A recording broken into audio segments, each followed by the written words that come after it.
بسم اللہ الرحمن الرحیم۔ عقیل رحمۃ اللہ علیہ کہتے ہیں کہ عمرو بن اللہ رحمۃ اللہ علیہ نے ایک ثقہ راوی سے روایت کی ہے کہ حضرت عبداللہ بن قرۃ رضی اللہ عنہ جب جمعہ کے روز مدینہ طیبہ سے رخصت ہو گئے اور اگلے روز یعنی ہفتہ کے دن ہم نے حضرت عمر رضی اللہ عنہ کے پیچھے فجر کی نماز پڑھ لی۔ ہم قرآن شریف کی تلاوت کر رہے تھے کہ اچانک شور و غوغا اور چیخ و پکار کی آوازیں آنے لگی۔ اس کے سبب سے ہمارے دل کانپنے لگے۔ ہم اس کی تحقیق کے لیے دوڑے تو معلوم ہوا کہ یمن کے قبیلہ سعدہ نے زبیدہ بجیلہ عتبہ جبلہ عناجرہ نجوہ ارض سبا اور حضرموت کے 6000 آدمی جابر بن خول الربیعی کی زیر قیادت جمع ہو کے جہاد کے لیے حاضر ہوئے۔ ان تمام قبیلوں اور شہریوں کے سردار پاپیادہ ہوئے اور حضرت عمر بن خطاب رضی اللہ عنہ کو سلام کیا۔ آپ نے انہیں ٹھہرنے کا حکم دیا، چنانچہ حضرات ایک جگہ مقیم ہو گئے۔ رات کی تاریکی نے ابھی آنا ہی شروع کیا تھا کہ مکہ معظمہ، طائف، وادی نخلہ اور ثقیف کے 1000 آدمی حضرت سعید بن عامر رضی اللہ عنہ کے زیر سیادت آ گئے۔ انہوں نے بھی حضرت عمر رضی اللہ عنہ کو سلام کیا اور یہ بھی پہلے لشکر کے پاس ٹھہرا دیے گئے۔ اتوار کے روز حضرت عمر رضی اللہ عنہ ان کے پاس تشریف لے گئے اور ایک سرخ نشان بنا کے حضرت سعید بن عامر کے سپرد کر دیا۔ حضرت سعید بن عامر رضی اللہ عنہ کہتے کہ میں نے نشان لے کر چلنے کا ارادہ کیا تھا کہ حضرت عمر فاروق رضی اللہ عنہ نے فرمایا، ابن عامر ذرا توقف کرو تاکہ میں تمہیں چند نصیحتیں کر دوں، اس کے بعد آپ پیادہ لشکر کی طرف چلے۔ آپ کے ساتھ حضرت عثمان بن عفان رضی اللہ عنہ، حضرت عباس رضی اللہ عنہ، حضرت علی بن ابی طالب کرم اللہ وجہہ اور حضرت عبد الرحمن بن عوف رضی اللہ عنہ بھی تھے۔ جس وقت آپ لشکر کے قریب پہنچ گئے تو آپ کھڑے ہو گئے۔ لوگ آپ کے چاروں طرف کھڑے ہوئے تھے۔ آپ نے فرمایا، یا سعید، میں نے تمہیں اس تمام لشکر کا سالار مقرر کیا ہے۔ تم اس لشکر میں کسی آدمی سے افضل نہیں ہو۔ ہاں، اگر اللہ تبارک و تعالیٰ سے ڈرتے رہو اور تقوی کو اپنا شعار بناؤ تو تم سب سے زیادہ برگزیدہ ہستی ہو۔ جس وقت تم یہاں سے کوچ کرو تو حتی المقدور ان کے ساتھ نرمی سے پیش آنا، سب و شتم سے باز رہنا، چھوٹوں کو حقیر نہ سمجھنا، بڑوں کو ان کی قوت کی وجہ سے چھوٹوں پر ترجیح نہ دینا، خواہش نفس کی اتباع نہ کرنا، ہولناک اور پرخطر راستہ اور جنگل میں انہیں لے کر نہ نکلنا، بلکہ آسان اور پرامن راستہ سے قطعی سفر کرنا، کٹن اور پرخار راستوں سے بچتے رہنا۔ میرے بعد تم پر نیز تمہارے تمام ساتھیوں پر اللہ تبارک و تعالیٰ میرے خلیفہ۔ میں نے عرض کیا، یا امیر المومنین، آپ نے مجھے ایسی عمدہ نصائح فرمائی ہے کہ اگر میں ان پر عمل کروں گا تو انشاءاللہ تعالیٰ نجات پالوں گا۔ اس کے بعد علی مرتضیٰ کرم اللہ وجہہ میری طرف مخاطب ہوئے، فرمایا، سعید، اپنے امام امیر المومنین کی وصیت دل کے کانوں سے سن لو اور اسے خوب یاد رکھو۔ یہ وہ شخص ہے جن کے سبب سے اللہ تبارک و تعالیٰ نے مسلمانوں کی تعداد 40 کر دی تھی۔ انہی کے سبب امت کا نام مومنین ہوا ہے، اور انہی کی شان میں رسول اللہ صلی اللہ علیہ وسلم نے ارشاد فرماتے، ان تطیعوہ تہتدوا وترشدوا، اگر تم نے ان کی اطاعت کی تو تم ہدایت پا جاؤ گے اور سیدھے راستے پر چلنے لگو گے۔ سعید، جس وقت تم حضرت عبیدہ بن جراح رضی اللہ عنہ کے پاس پہنچ جاؤ اور ایسے لشکر سے تمہارا مقابلہ ہو جائے کہ اس جیسے لشکر سے تمہارا مقابلہ کبھی نہیں ہوا ہو اور معاملہ تم پر سخت گزرنے لگے، حضرت امیر المومنین عمر فاروق کو لکھ بھیجنا تاکہ وہ مجھے تمہارے پاس روانہ کر دے۔ میں انشاءاللہ العزیز وہاں آ کر ارض شام کو مہاجرین و انصار کے ساتھ مل کر وہاں کے مشرکین پر الٹ دوں گا۔ حضرت سعید بن عامر رضی اللہ عنہ کہتے کہ مجھے چلنے کی اجازت مرحمت فرما دی گئی۔ میں حسب ذیل رضیہ اشعار پڑھتا ہوا مدینہ طیبہ سے چل کھڑا ہوا۔ ہم لشکر کے ساتھ بزرگ لوگوں سے رخصت ہوتے ہیں، اچھے گھوڑوں پر ہم سوار ہیں، حضرت عبیدہ بن جراح اور صحابہ کی طرف جا رہے ہیں تاکہ ہم ان کی مدد کریں، اور اللہ جل مجدہ اپنے دین کی مدد کرنے والے ہیں۔ ہر کافر لعین معاند پر تم انہیں دیکھتے ہوئے کہ صلیبوں پر ایمان لاتے ہیں اور اللہ تبارک تعالیٰ سے کفر کرتے ہیں۔ حضرت سعید بن عامر رضی اللہ عنہ کہتے ہیں کہ میں بلاد شام کے راستوں اور اس کی گھاٹیوں سے خوب واقف، ایک سال میں 1-2 مرتبہ وہاں جایا کرتا تھا اور ہمیشہ معروف راستہ سے بچ کر ستاروں کی رہنمائی میں سڑک سے ادھر ادھر کو چلا کرتا۔ اس وقت میں مدینہ طیبہ سے دور پہنچ گیا تو اس ارادہ سے کہ میں مسلمانوں کو لے کر بصرہ میں جا نکلوں تبوک کی سڑک پر جا پڑا اور برابر چلتا رہا۔ جس وقت میں تبوک میں آیا تو چونکہ یہ مقام مسلمانوں کی صلح میں داخل تھا، نیزوسی کے برابر میں جند البی تھا جس کو ایاز بن غانم رضی اللہ عنہ نے فتح کیا تھا، اس لیے میں یہاں ٹھہر گیا۔ پھر میں نے یہاں سے جابیہ کے ارادہ سے کوچ کیا اور دشمن کے خوف سے کہ کہیں مسلمانوں کو غزن نہ پہنچ جائے، عام شاہراہ چھوڑ کر غیر معروف راستہ میں فوج کو چلنے کا حکم دیا۔ میں آبادی اور شہروں کو چھوڑتا ہوا چٹیل میدانوں اور مشکل راستوں سے چلا جا رہا تھا، اور میرا یہ چلنا محض توفیق الہی اور لطف پروردگار پر مبنی تھا۔ میں جس وقت دور نکل گیا اور عام شاہراہ چھوڑ کر بالکل اس سے علیحدہ ہو گیا تو میں راستہ قطعاً بھول گیا، اور اس قدر مشکل پیش آئی کہ بس میں ہی جانتا ہوں۔ ایسے معلوم ہو رہا تھا کہ میں کبھی اس راستہ کو نہیں آیا ہوں۔ آخر میں متحیر ہو کر ایک جگہ کھڑا ہو گیا۔ مسلمان میرے برابر تک پہنچ گئے، مگر انہیں یہ نہیں معلوم ہو سکا کہ یہ راستہ بھول گیا۔ میں بار بار یہ پڑھ رہا تھا، لا حول ولا قوت الا باللہ العلی العظیم۔ آخر میں پھر چلا اور 2 دن اور 2 رات برابر چلتا رہا۔ میں لوگوں کو چلنے کی تاکید کرتا جاتا تھا اور وہ مجھ سے سوال کرتے جاتے تھے کہ ہم کہاں جا رہے ہیں۔ میں کہتا جاتا تھا کہ میں ٹھیک راستہ پر چل رہا ہوں۔ مدینہ طیبہ سے چلے ہوئے جب ہمیں 10واں دن ہو گیا تو ہمیں ایک بہت بڑا پہاڑ دکھلائی دیا۔ میں نے اسے دیکھ کر پہچانا چاہا کہ یہ کون سا پہاڑ، اگر نہ پہچان سکا اور اس کے متعلق کچھ سمجھ میں نہ آیا۔ اس وقت میں نے اپنے دل میں کہا، سعید تو نے اپنے نیز تمام مسلمانوں کے ساتھ بڑا دھوکہ کیا۔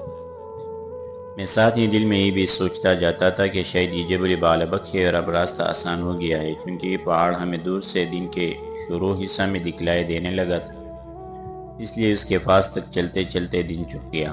اور جس وقت ہم اس کے قریب پہنچ گئے تو ہمیں ایک جنگل جس میں بڑے بڑے اونچے درخت کھڑے ہوئے دکھلائی دیے۔ میں نے ان درختوں کو غور سے دیکھا اور پہچان لیا اور مسلمانوں کو مخاطب کر کے کہنے لگا کہ تمہیں مبارک ہو، ہم شام کے چہروں مسلمانوں کے مفتوح علاقوں میں پہنچ گئے۔ یہ درخت ملک شام کے ہے اور اب ہم عنقریب مسلمانوں سے جا ملیں گے۔ ہم برابر بڑھتے رہے حتیٰ کہ اس جنگل کو طے کر کے ایک دوسرے جنگل میں جو نہایت متوحش ہم نے قدم رکھا۔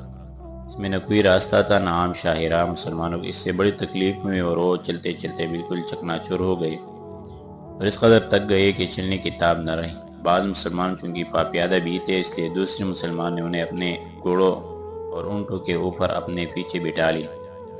بعضوں نے بعضوں کو گود میں اٹھایا اور چلتے رہا، حتیٰ کہ جس وقت مسلمان نے اس جنگل کی وحشت اور اس جنگدار راستہ کی مصیبت دیکھی اور زیادہ طریق اور راہ مستقیم انہیں کہیں دکھلائی نہیں دیا تو مجھ سے کہنے گیا، سعید ہمیں معلوم ہوا کہ آپ راستہ بھول گئے ہیں۔ ہمیں چونکہ مسافت نے بالکل تکا دیا ہے، اس لیے اگر اسی جنگل میں تھوڑی سی دیر ہمیں آرام کر لینے دے تو بہتر ہے۔ میں نے ان کی استدعا کو قبول کر لیا اور اجازت دی۔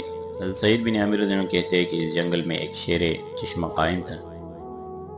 ہم اس کے کنارے پر اترے، پانی پیا، گھوڑوں اور اونٹوں کو پانی پلایا اور انہیں درختوں کی پتے چرنے جوڑ دیا۔ اکثر آدمی سو گئے، بعض حضور اکرم صلی اللہ علیہ وسلم پر درود شریف پڑھنے لگے۔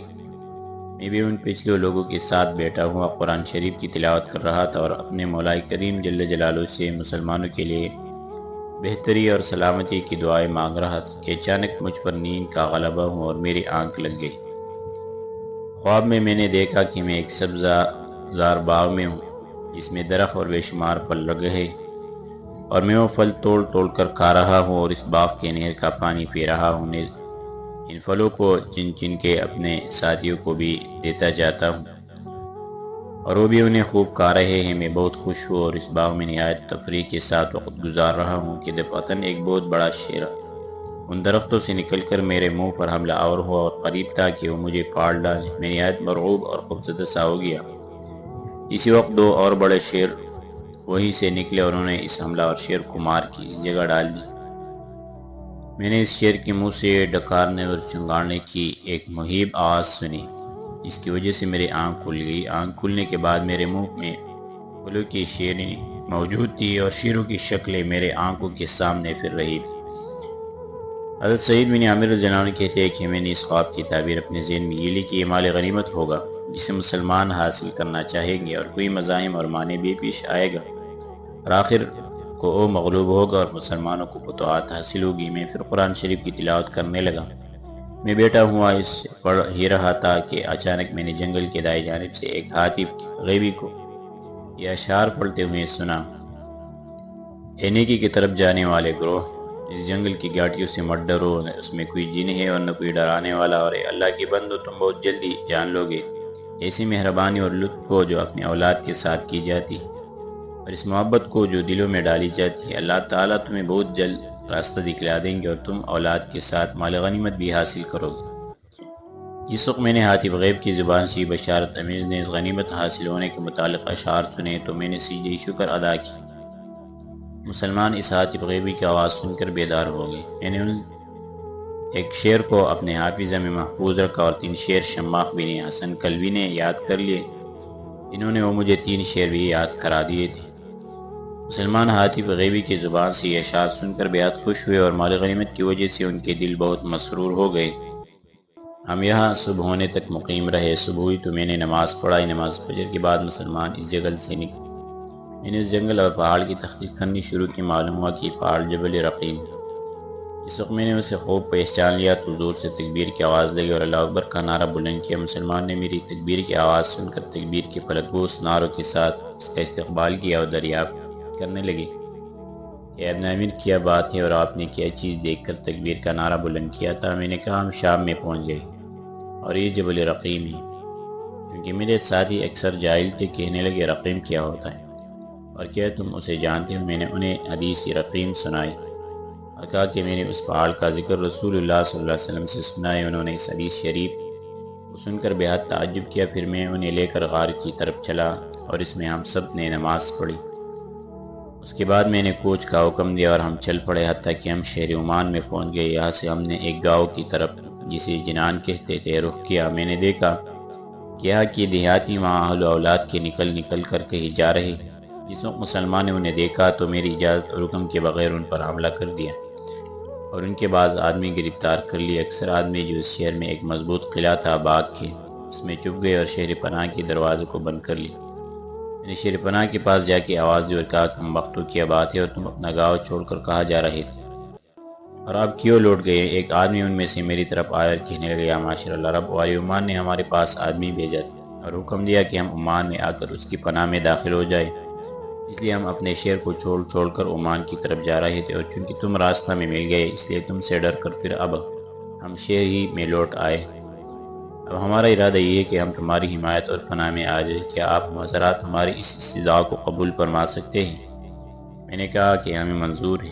چنانچہ میں نے 10,000 درہم پر صلح کر کے انہیں ایک معاہدہ لکھ کر دے دیا۔ جس وقت ہم یہاں سے آگے بڑھے تو انہوں نے کہا یا معاشر اللہ، رب ہم نے آپ حضرات سے صلح ضرور کر لی ہے مگر ہم اپنے قوم سے بہت خائف ہیں۔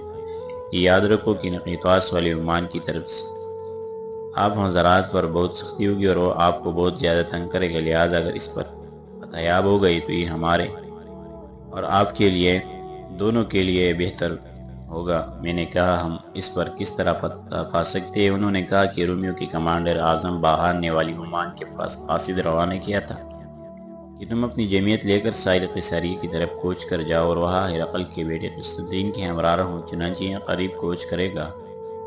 اگر آپ کو اس پر فتح ہو گئی تو ہمیں امید ہے کہ آپ کو بہت بڑی غنیمت حاصل ہوگی۔ میں نے کہا والی عمان کے پاس کتنا لشکر ہوگا؟ انہوں نے کہا 5,000 سوار اس کے ساتھ ہیں، مگر چونکہ آپ لوگوں کی دہشت ان کے دلوں میں بیٹھ ہوئی ہے اس لیے وہ جلدی ہی آپ کے سامنے ہتھیار ڈال دیں گے۔ میں یہ سن کر مسلمانوں کی طرف متوجہ ہوا اور کہا یا معاشر المسلمین، اس کے متعلق آپ کی کیا رائے ہے؟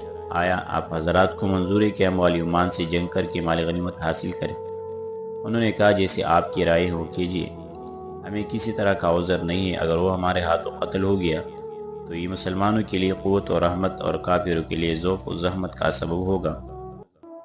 حضرت سعید بن عامر رضی اللہ عنہ کہتے ہیں کہ میں نے مسلمانوں کی رائے دیکھ کر گاؤں والوں سے دریافت کیا کہ وہ کون سی سڑک سے آئے گا۔ انہوں نے کہا اسی سڑک سے، اور ہمیں یہ کہہ کر موریہ کی سڑک بتا دی۔ ہم ایک بہت بڑے جنگل میں جا کر پوشیدہ ہو گئے اور ایک دن رات برابر چھپے رہے مگر کوئی شخص آتا ہوا دکھلائی نہیں دیا۔ اس وقت صبح ہو گئی تو میں مسلمانوں سے کہنے لگا معاشر المسلمین، ہمیں حضرت عمر فاروق رضی اللہ عنہ نے حضرت عبیدہ بن جراح نے ان کی کمک کے لیے روانہ کیا ہے اور وہ کام یعنی کمک کی آگ کے ٹہرنے اور پڑھنے سے بہت زیادہ افضل ہے۔ اللہ تعالیٰ جل مجدہ تمہیں جزائے خیر عنایت کرے۔ یہاں سے نکلو اور چلو، جس وقت ہمارے ساتھ 1000 کی جمعیت نبی صلی اللہ علیہ وسلم کے صحابہ کے پاس پہنچ جائے گی تو انہیں بے انتہا قوت پہنچے گی اور مشرکین کو ہمارے پہنچنے سے نہایت ذلت اور ذوق ہوگا۔ سلمان نے کہا، یا ابن عامر، ہمارے دلوں میں مال غنیمت حاصل کرنے کا شوق بھرا ہوا ہے، آپ ہمیں اس سے محروم نہ کیجیے۔ اس کے بعد کیا ہوا انشاءاللہ آگے درس میں ذکر کریں۔